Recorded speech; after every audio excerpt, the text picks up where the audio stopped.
Laphikisayo I-KSD atyhola umasipala ngongayinanzi imiba ebalulekileyo efana nobonelelo ngeenkonzo. Esona sikhalazo sawo kukunikezelwa kwesiniki-maxabiso ekutyholwa ngelithi sacelwa umngeni enkundleni. Esi siniki-maxabiso sasikhutshelwe ukuba sibonelele ze sifakele inkqubo yeentlawulo zombane kumasipala.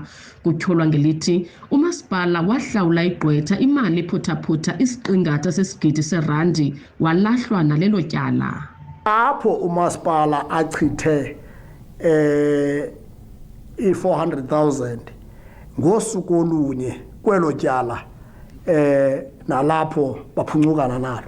One of the managers brought to our attention that some of the contracts, completed contracts, payments completed, invoices come up and they have to be paid.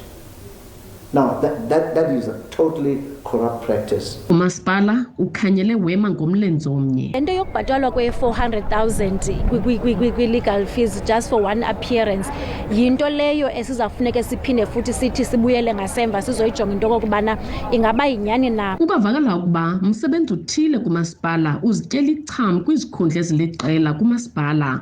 Loo nto ifingisa intshiyili njengoko kuqhuba intswelangqesho kweli.